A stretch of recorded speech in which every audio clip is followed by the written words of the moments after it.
I'm Nicole Lappin, the only financial expert you don't need a dictionary to understand. It's time for some money rehab.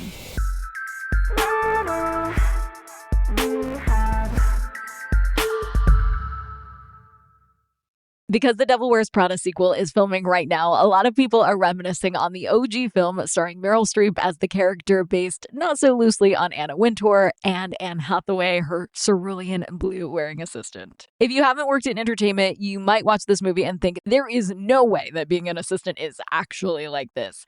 Oh, but it is. And like most things, the truth is stranger than fiction. And to tell us some of those wild stories today, I'm talking to Warner Bailey. Back in 2018, while working as an assistant at a major agency, Warner created Assistants versus Agents, a then anonymous Instagram page that shared the real-life Devil Wears Prada stories of assistants working in entertainment. When Money Rehab was in the very early days, actually, and Warner was still anonymous, we DM'd Assistants versus Agents asking for an interview, and Warner said no, which we get into with him in this conversation. But since we DM'd, the account has blown up to over 100,000 followers, inspired important data collection on industry pay, and if we're being real, probably made a few agents think twice before popping off in the office. Kudos, guys. If you are or have ever been an assistant, you will find this conversation extremely cathartic. But the conversation isn't just for people living inside Hollywood. Warner also talks about how to monetize a community without taking money from your community, which sounds impossible, but there are ways, and how to be a leader that inspires good work, not fear. This conversation is about accountability, money, and the power of speaking up, even when the people in charge would rather you didn't. Warner Bailey, welcome to Money Rehab. It is so good to be here. I appreciate you having me. Appreciate you getting into all this. It's so juicy. Let's start with the origin story of Assistants versus Agents. Was it blowing off steam to start, or were you just like, these are juicy, juicy stories that nobody's telling, and I have to? Yeah, so it started off, the origin of it, true meme page. I had a graphic design interest as an assistant and at WME. And when you're an assistant, there's not much creativity involved in what you're doing. The origin of it was we had these manila envelopes that you would put either contracts or things along those lines within and pass them off to each other's offices. And we started kind of as a joke, putting a meme or two, something funny, a handwritten note, knowing that the first line of defense for your boss was always the assistant. So they would retrieve it. Then we went digital with it and started an Instagram account. The first, I would say, a couple months, 10, 15, 20 followers. And I think that's where I thought it would cap out at. But I think the reason why I think it caught on was because it was a shared, call it trauma bonding or whatever, shared therapy. Everyone was dealing with these things. And at that point, no one was talking about it really, maybe in closed circles. But, I would put fun stuff, funny, I hope, and relatable things up on the Instagram account, and people were engaging with it. And it gave me kind of a interesting sight into the fact that I wasn't alone in all of it in a weird way. And it started to spread from there. What's the craziest stuff you've heard? Because you crowdsource all these stories. Yeah, it's craziest stories. We've thousands of them. Calling NASA to try to have a private plane land on their runway. A lot of like crazy visa stories where, people had to fly to a country and try to secure a visa for someone. Then you get the absurdity of people. I think that the part that I love the most is the juxtaposition between two things you might be doing within the same hour. So again, I referenced this earlier, securing a visa for your boss's nephew or taking a driver's test for someone. That was a story submitted. Taking an SAT test, probably those are pretty illegal. But then also going back and sorting M&Ms for Marshawn Lynch with gloves on. And those are probably done within the same hour. And then going out and getting 6 coffees for the whole office and spilling them in your 2008 Toyota Corolla. So I think it's the absurdity of the things that you're doing within the same day or even within the same hour that makes it stand out the most. But we've been submitted. Someone had to break into a FedEx to get their boss's dress for an Emmys party. Do you think that the people that had to do some of the questionably legal things were told to do those things, or they were just instructed to get it done at all costs? Yeah, I think it's the latter. Well, who knows? I mean, certainly the former for many, but I think with this industry, it is within the history of assistants, the ones that rise are the ones that are able to figure it out at all costs. So I think that... get the Emmy dress. Exactly. How do you get it? There's only one way. You break in. You pay someone off. But I think there's ways to frame things, certainly saying, get it done and they'll figure it out. I was never instructed to do any of these crazy things. I was lucky enough to have some great bosses, but others I'm sure have dealt with crazier stuff than we've been submitted. But I think the anonymous nature at which people are able to share their stories, and some of them are, I mean, most of them are hilarious. It's just dealing with like taking your dog to a vet to get, to get braces on, or like taking a turtle to get Botox done was another one. Yeah. It's probably a pretty good looking turtle at this point, but yeah, I don't like crazy, but those aren't even the craziest ones. Does it ever scare some of them away from getting into the Maybe, industry? But maybe that's not a bad thing. Cause I think, there's a reality of our industry, but the reality is shifting. And that's where I'm really headed towards now. It's how can we put together resources to give more insight into the current landscape, but also help change it. So to give more access to people, to find out that there's roles outside of just going to the mailroom, to we're working on a book, scripted show, things like that, that will highlight, again, the absurdity of the industry, but also provide roadmaps that may have not existed. It certainly didn't exist when I was joining the industry, and definitely didn't exist when, the generation before. So that's kind of the goal now. It may stray some people away, but, there's a reality that, within every industry there's difficulties, but there's ways to overcome it, I think. But what was your experience like at WME? Did you feel like it went from hazing to exploitation to a point where this was actually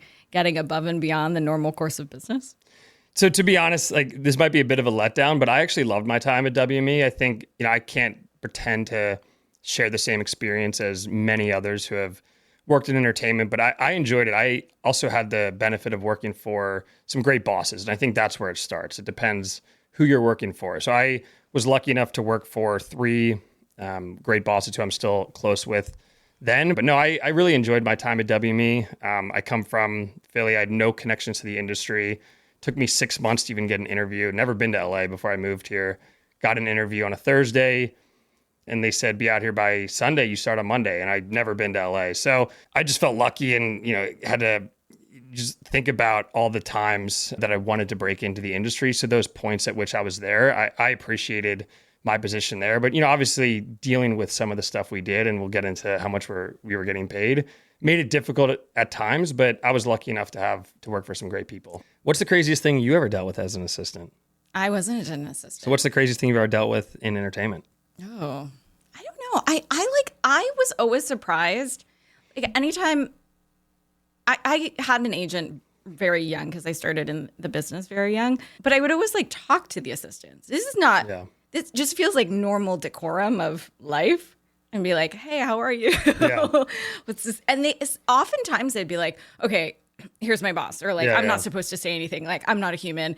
And it would always be like the name of the person, assistant at whatever, not their actual name, because. Oh yeah. We've made many memes about not having an email address, which I still find insane. They're like my email was initials ASST2, because I was a second assistant for a while. So I didn't even have the first assistant email. It's crazy. It was like people reached out. They're like, hey, second string guy. Like, it's great to see you. But yeah, it's crazy. But go on. Because I think that part is still insane that people don't have their own email address. I felt there was just this general nervousness about talking about themselves or having an identity. Yeah.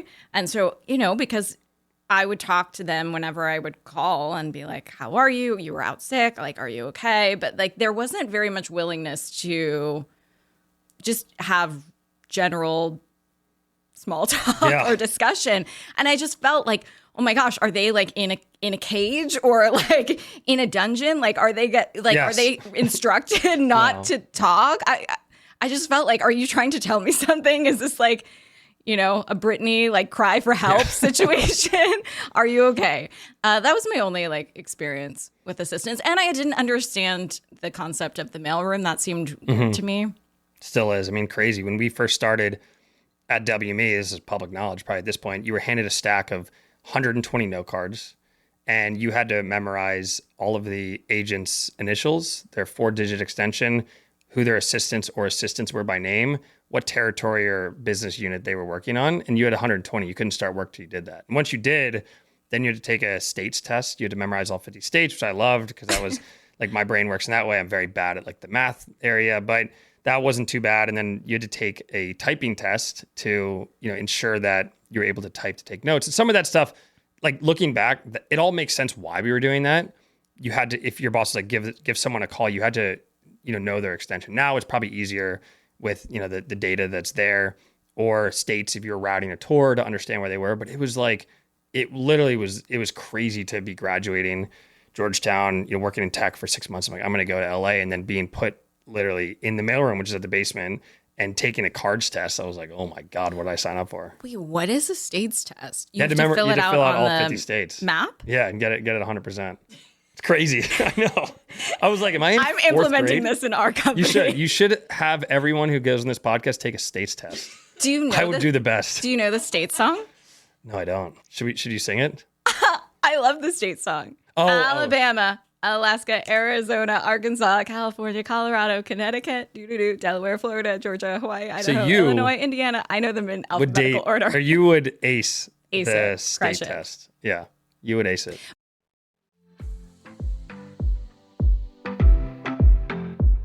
Hold onto your wallets. Money Rehab will be right back.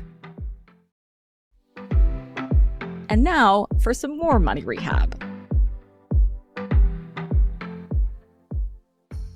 So how much were you getting paid? Yeah, so I actually pulled my W-2s for fun, and looking back, first year in the industry, my gross pay, and putting the gross in gross, was $41K. I think it was about $41,700, netting probably around $31. You think about the rent at that point, $1,700, I think I was paying. So you're netting out after all of it. I think it was about $1,000 a month you were dealing with. The second year, big bonus. Started working overtime. Started working for the head of music over there, Kirk, who I love, and still I'm very close with. But I was making $55K at that point, and to me, it was great. But at the same time, thinking about back now, it's an insane amount to be making living in LA. It was extremely hard. There was no safety net. I had to make a lot of decisions financially that weren't exciting. My brother was working at Goldman and BlackRock, and we never really talked about it. But always looking back, I think it was probably a huge juxtaposition in terms of what we were making, and we're a year apart. So yeah, $41K first year out of college, living in LA, not an easy time for sure. So you collected data from your community about pay, right? And so you found that an entertainment assistant makes around $45K, but that's for a 24/7, like always on situation. But why did you start looking into how much everybody was getting paid? I'm assuming you guys didn't talk about it. Yeah, no, we never talked about it because I think everyone knew at that point that everyone was making the same. It was an hourly rate.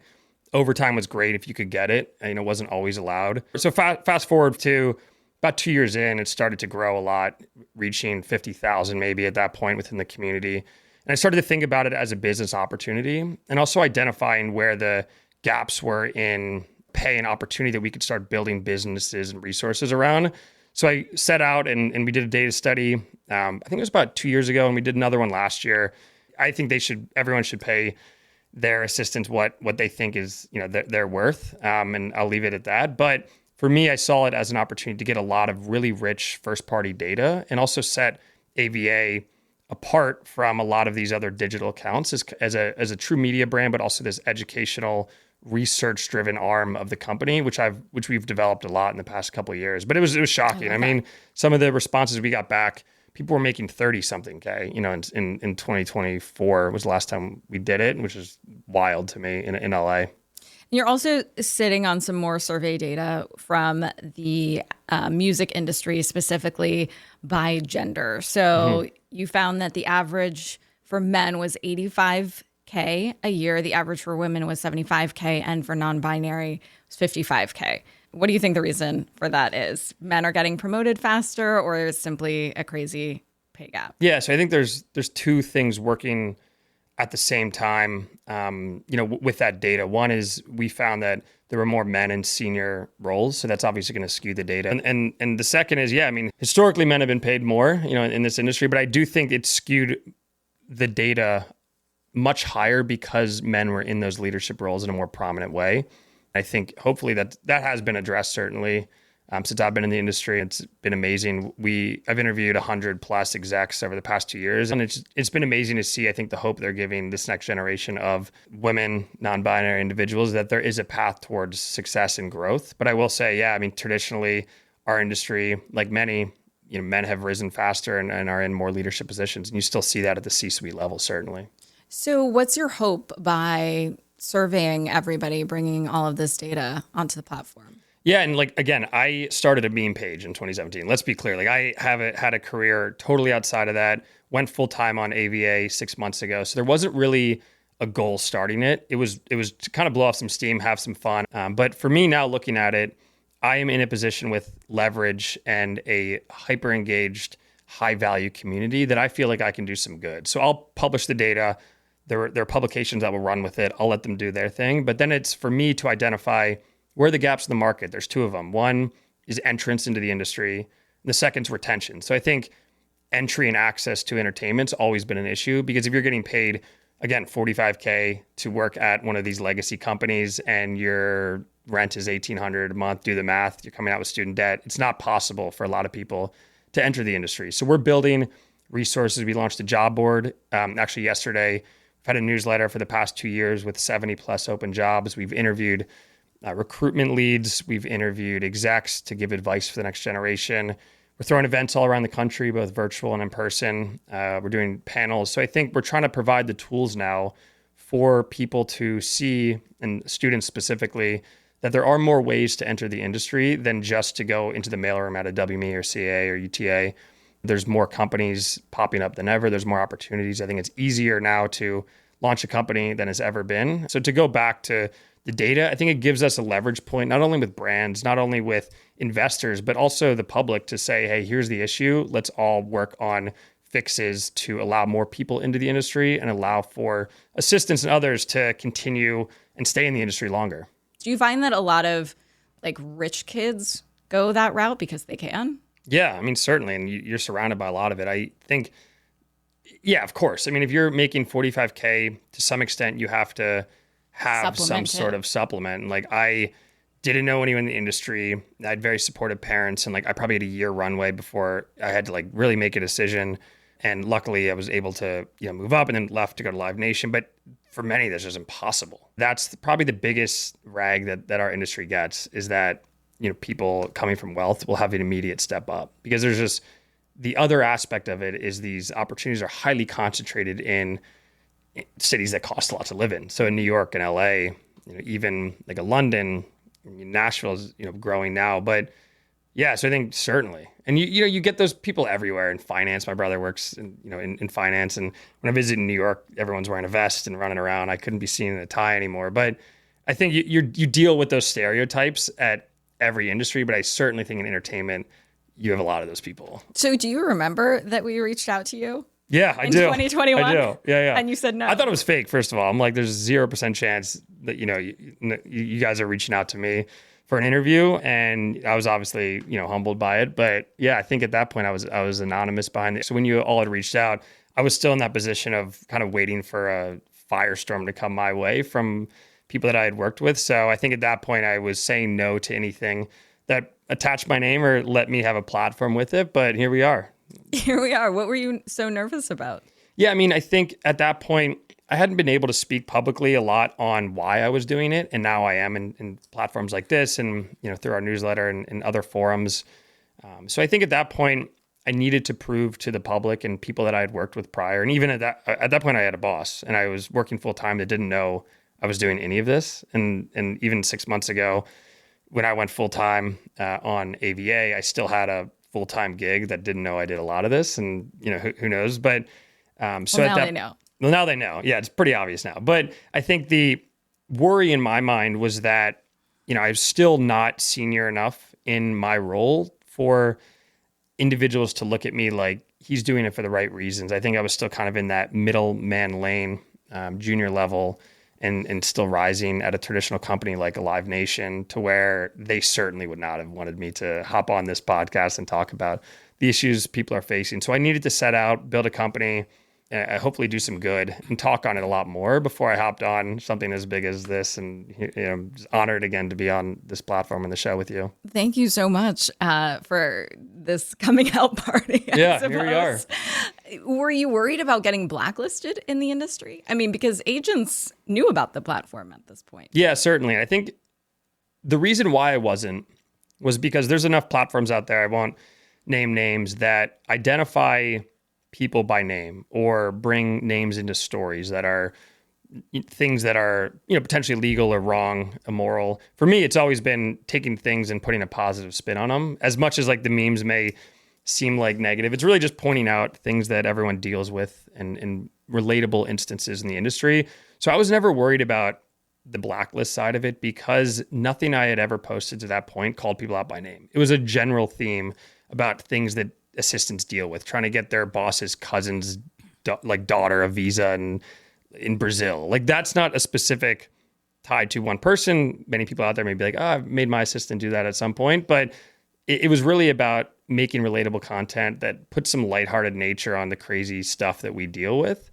So in a way, I wasn't really nervous ever about that. Some people probably were like, what the hell is that guy doing? People probably were shocked it was me because a lot of people around me had no idea. So I got a lot of notes being like, I had no idea that was you behind the account for all these years. But I also got a lot of positive notes about, people wanting to now support what we were doing. But yeah, so I got a lot of, I was pretty nervous, obviously, when that came out. So you're like gossip guy behind the scenes. And people that know me, that is the opposite of how I am in real life. And it's been hard for me to come on, and a lot of the content is, humorous leaning.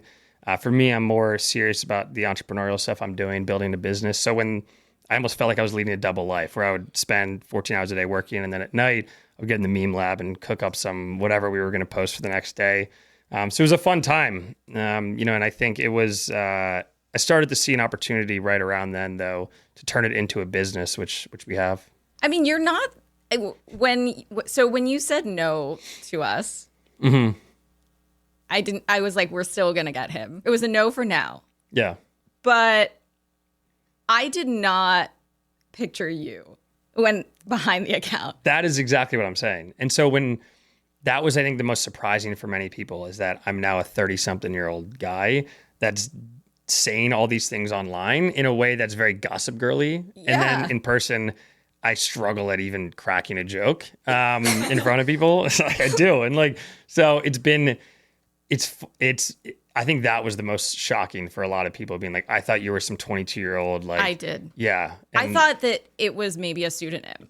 When I showed up or before, who did you think was behind the account? I thought potentially you were a woman. Yeah, most people do. That is really funny. I have thought about it because when people are genuinely shocked when I show up to, on video calls, usually it happens where I'll get on with 7 execs from a Disney or Hulu we're working on something with, and they'll be like, is anyone else joining? I'm like, nope. You got him. And they're like, okay.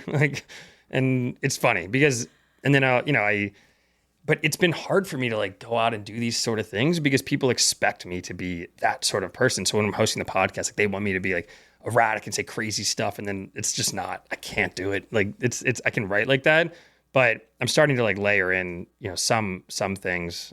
But it's been really, that's probably the hardest part about it. I'm just curious, when you said you got married, what did you tell your wife about what you do when you met her?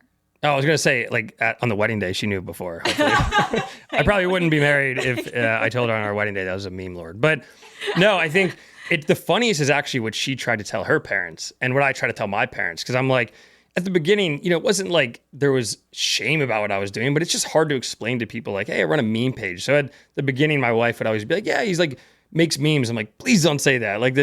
But it is funny to still try to explain to people what I do for a living and what the business is based around. Because when they hear meme page, you think of Fuck Jerry or some of these, just strictly meme pages. But it is really funny still to try to explain to my parents. I made many memes about that, about trying to explain to my parents and other people that work in entertainment what we do for a living. So yeah, it's she was accepting of it. She loves it. She's my manager. I love her. She just puts up with me.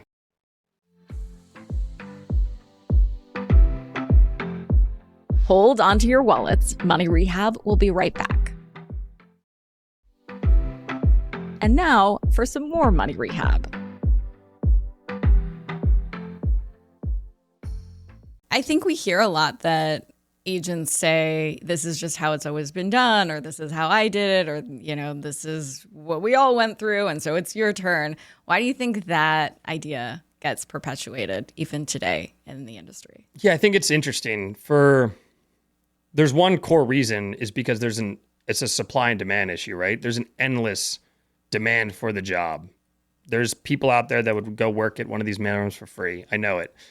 And so when you have that, you don't necessarily have to pay them more because they're going to work for whatever price you pay. They feel like it's a good learning experience, which for me it was. I mean, it opened up a whole world of opportunity that I never dreamed of having, a network, structure, learning. I think you get a crash course in entertainment. But I think the problem is that there's an endless crop of young people who want to break into entertainment. And traditionally, the way to break in was go to a mailroom.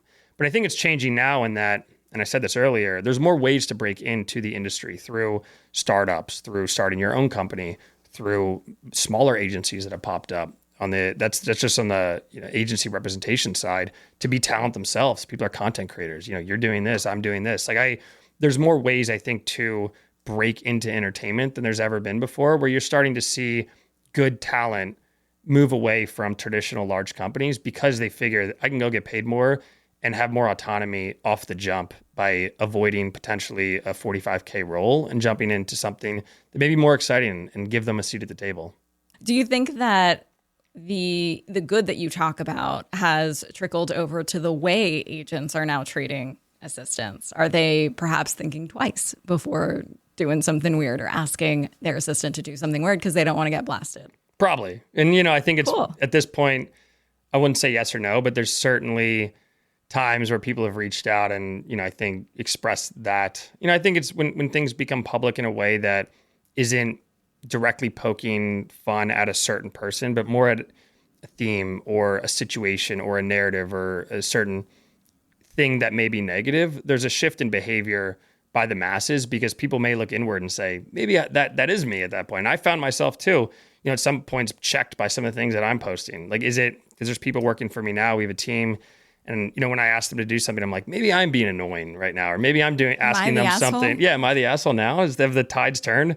But yeah, I think it's good to be checked. As I was saying earlier, with co-founders who are, able to say no to each other, I think looking at content or a lot of the interviews we've done where they're giving advice to the next generation, also sometimes asking them, what's the worst piece of advice you've gotten? Or what do you see that's changing, in this industry? And what excites you? What makes you nervous? Those sort of things you can look inward on and decide if you're part of the problem or the solution. And I'm hoping to be part of the solution.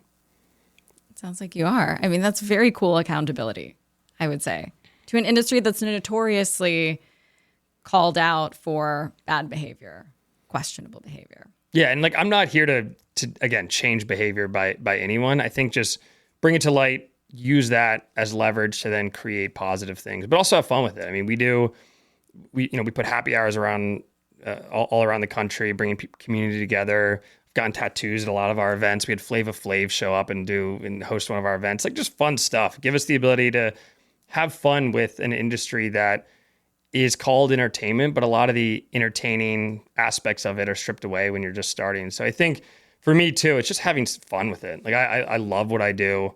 I love the people I work with. And also, I'm excited about the direction this industry's headed, just judging by a lot of the people I talk to. But yeah, I mean, if someone checks their behavior based off of one post or something that may happen, amazing. But that's not my intention to sit here and call out companies that I'm now working with, most of them, on ways to either provide entertaining, community-driven events or resource-driven solutions to fix some issues. And now the job board, they're posting their own jobs on our job board. So, hopefully, we're pushing people towards good opportunities. What's the business model there? Do you get a cut of what that is? Yeah. So we have a couple, my goal by next year is to have 10 revenue streams. And I think one of them being the job board we just launched.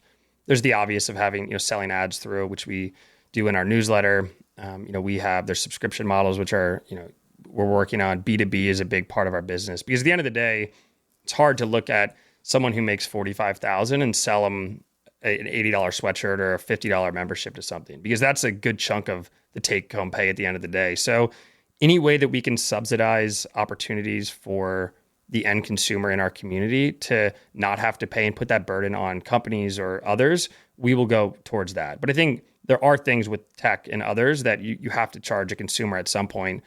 But we've been very lucky that companies and brands have been very supportive in what we're trying to do.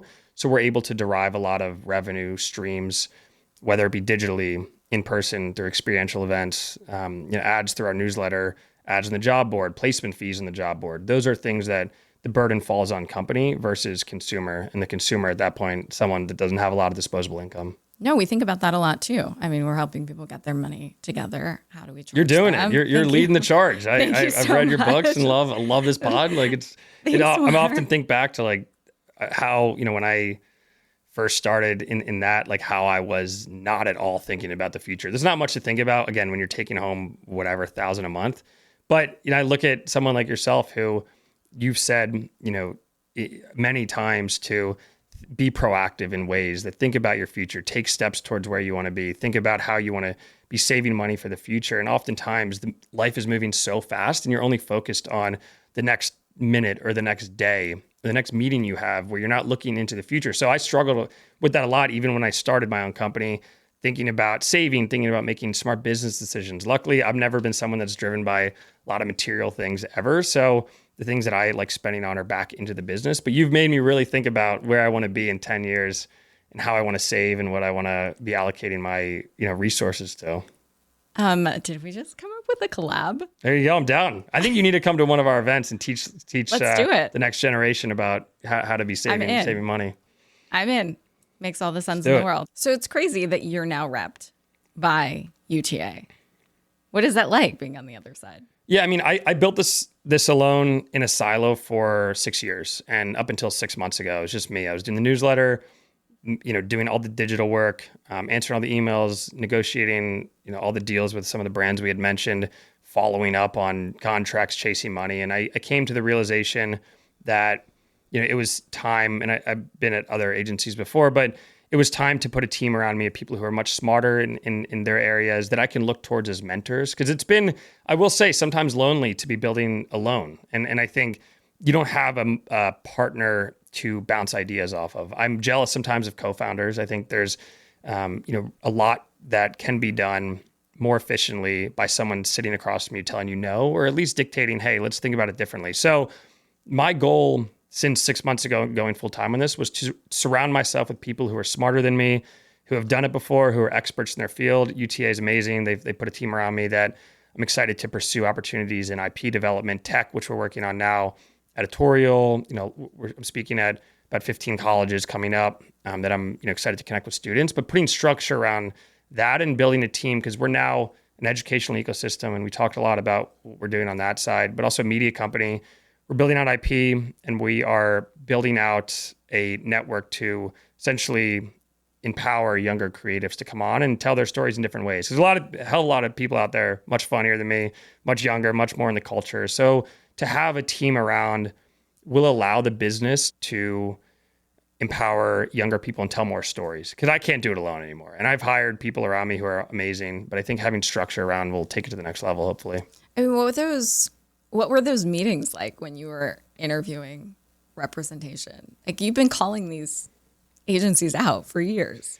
Yeah, it was funny. I mean, probably 4 years ago was the first time I got a return call back from any brand. And I had reached out for the first couple of years, so call it 3 years. Maybe I can count on one hand how many brands hit me back.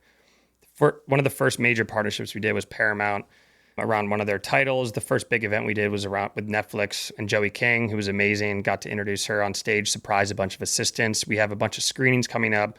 But I think it took one or two of those brands or agencies to see what we were doing, I was doing, I guess, at that point, and why I was doing it, for the tide to start turning. And like Hollywood, it became very competitive. So now, we did the Netflix screening. We have 2 screenings coming up. We're doing the panels with, brands involved. Now we're launching panels and events in Toronto and Philly and Atlanta in Austin, Texas, and London, and a bunch of other areas that are hubs for entertainment, where brands are really eager to get in front of the next generation. So I think there was that switch in a very interesting way from zero return calls for 4 years or 3 years, grinding to try to get some funding or some partnership to create a business out of it. And then once a domino fell, a couple dominoes fell that allowed me to create a business out of it, and then approach representation with a different angle on, hey, I want to build out tech to empower the next generation. I want to build out IP to talk about these stories and bring them to life, where it wasn't just a meme page at that point. It was a media brand, an educational ecosystem, tech, and then some things I wanted to do to connect with students, the next generation, on some speaking things that made those conversations a lot easier than going in with just like a meme page. For sure. No, you've built a real media business. I'm just wondering if UTA was like, okay, we'll sign you, but be easy on us. No, I love them. Like, the team there is incredible. And I was at a different agency before who I love as well. But I think it's the personal relationships I've built and people getting to know me and why I want to do it. Because on the surface of the account, most people, if they're just seeing it on Instagram for the first time, would have no idea any of this other stuff is existing or has existed, and some of the plans I have for it. So I think a lot of it was based off of personal relationships that have developed over the past couple of years and made those conversations a lot easier. But no, I will still be posting memes and poking fun at our industry, but there's a whole different side of it now that I've really invested a lot of my time on. How can I use that leverage in the platform for good to set up the next generation? People entering the industry or wanting to enter the industry in a better place than I did, and certainly in a better place than the generation before did. So we end our episodes, as you know, Warner, by asking all of our guests for a tip that listeners can take straight to the bank. What's one piece of advice that you have heard from the community that you think is the best, and what's the worst piece of advice? Wow, I love that. So take initiative and stop asking for permission is probably the best piece of advice that I've gotten. I've sat with a lot of execs throughout our interview series that we do for the past couple of years, and there's a through line through them all. And they see an opportunity. They don't wait for an opportunity to be asked of them or a task. They see an opportunity and they go seize it by moving quickly, by being confident in themselves and not letting the doubts around them make their decision, a no, it's a yes. And finding, if you're an artist and you want to create, go and create. If you want to start a business, there's financial constraints around that, but find a way to do it. If you want to go and get a job, the job waiting for you isn't on LinkedIn. It's through reaching out to someone who may be aligned at some position with that role, or someone in your community or your network who will help spearhead that conversation for you. So be proactive. And I think that has been something that I struggled with a lot the first couple of years, being so head down. I was just only focused on being the best assistant. And what is being the best assistant? Being the best at reviewing a contract or following up on a schedule, a meeting. But the best advice I will say early on in your career is also taking the initiative to establish yourself and your own brand by reaching out to people, by walking in someone's office and introducing yourself. And I think the worst advice is interesting. And I think I'll look back I'll look at myself for this and saying yes. And that was something where if you asked me this question on this show last year, I would have said my best piece of advice is say yes. But I've gotten burnt out by the amount of times that I've said yes to every single opportunity. And I think there's a position earlier in your career where saying yes is so important. You have to. At some point. Have to. But I think you have to think about the opportunities to say no to. And that can bleed into your social life. There's going to be opportunities on a Sunday where you're invited to something where that it would be better served preparing for an interview tomorrow or meeting. I think the ability to say no to those sort of things, where you think of where you want to be in 10 years, setting yourself up through saying no, I think is equally as important as those yeses. But yeah, a lot of success I put towards two things: having an immense amount of ADD and having a very patient wife who lets me pull the car over to make a meme in the car when I'm feeling inspired. So shout out Annabelle. Money Rehab is a production of Money News Network. I'm your host, Nicole Lappin. Money Rehab's executive producer is Morgan Lavoie. Our researcher is Emily Holmes. Do you need some money rehab? And let's be honest, we all do. So email us your money questions, moneyrehab@moneynewsnetwork.com, to potentially have your questions answered on the show or even have a one-on-one intervention with me. And follow us on Instagram @moneynews and TikTok @moneynewsnetwork for exclusive video content. And lastly, thank you. No, seriously, thank you. Thank you for listening and for investing in yourself, which is the most important investment you can make.